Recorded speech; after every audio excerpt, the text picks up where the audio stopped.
Oke, tahan sebentar. Mohon izin. Maaf, mudah-mudahan kelihatan. Teman-teman, kata Ibnu Abbas radhiyallahu taala anhuma, umirtu an asjuda ala sab'ati azamin. Aku diperintahkan sujud dengan 7 anggota tubuh menempel. Plus tambahan 1 di hidung. 1, jabhah, kening. Ini keningnya menempel. Mohon izin, bangkit dulu mas.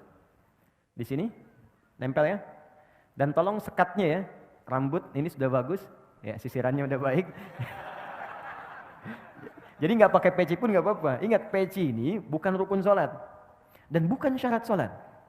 Ya, peci ini adalah penutup ketika rambut terlampau menutupi bagian kening sehingga menghambat kita sujud.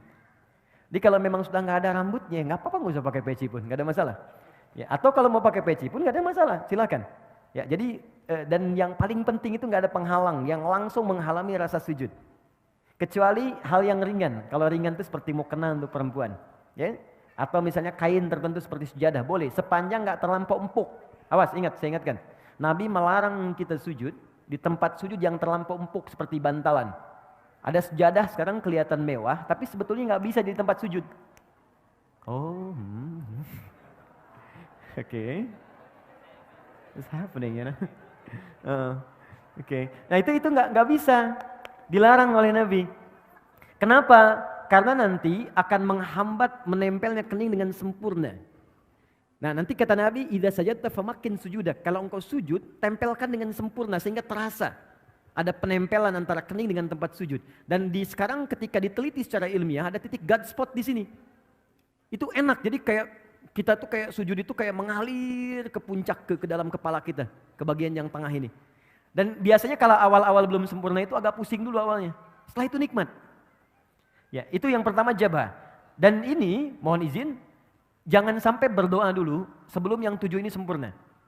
Jadi begitu kening sudah menempel, yang kedua telapak tangan, 2 telapak tangan, jadi hitung 3, 1, 2.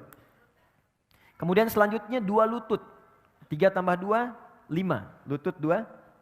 Selanjutnya jemari di 2 telapak kaki, tambah 2, 7. Nah, untuk jemari khusus spesial, mohon izin menghadap ke arah sini sujudnya. Makasih, jazakallah khair. Fokus baik-baik, lihat teman-teman, saya ingatkan lagi, sangat bagus, sangat bagus. Kakinya nutup, bukan terbuka begini. Oke, tutup seperti ini.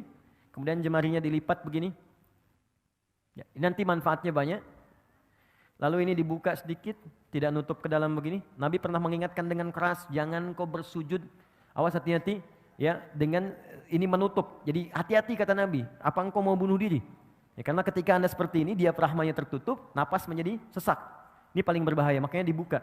Ini saya tekankan karena ada sebagian mengatakan kalau perempuan itu ada yang mengatakan ditutup begini, itu tidak.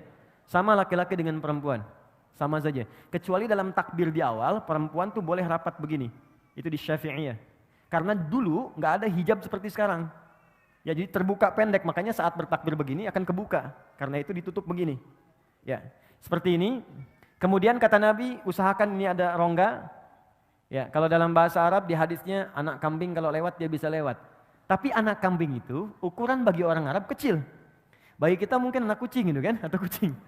Jadi kalau sekarang Anda sudah diminta anak kambing lewat ukuran kita, orang sekarang mungkin nggak akan pernah lewat. Ya. Poinnya ada jeda. Sekarang bangun mas, izin. Perhatikan baik-baik. Tarik nafas dulu. Oke, fokus.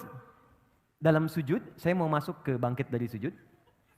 Dalam sujud, ketika Anda kemudian ingin sujud, itu perintahnya langsung dibocorkan oleh Nabi rahasianya. Fokus, kata Nabi, kalau Anda minta, ingin cepat dikabulkan, dan banyak permintaan, lakukan dalam sujud. Ya, lakukan dalam sujud.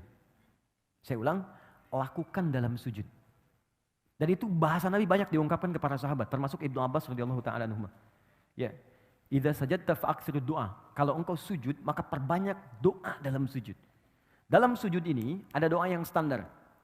Yang standar yang saya ajarkan di pertemuan lalu, ya subhana rabbiyal a'la atau subhana rabbiyal a'la wa bihamdi atau subhanakallahumma bihamdika Allahumma ighfirli. Setelah itu baru pembuka. Setelah itu silakan minta yang seluas-luasnya. Ada yang di rumah tangga kebutuhan, minta. Dan enggak perlu dilafadzkan dalam hati kita. Ya Allah sayangi suami saya, ya Allah sayangi istri saya, ya Allah berkahi keluarga kami, ya Allah cerdaskan anak saya, ya Allah terima ya Allah kebutuhan, ya Allah orang tua saya sayangi, Ya Allah, jika mereka telah wafat, lapangkan kuburnya. Ya Allah, jika anak saya mendahului saya, sayangi ia, jadikan dia sebagai pangeran-pangeran surga, putih-putih surga. Karena sementara itu tertukar, ada yang ayahnya wafat duluan, ibunya duluan, ada anaknya dipanggil duluan. Nabi pernah berita gembira pada seorang ibu yang mengandung, tiba-tiba ketika melahirkan.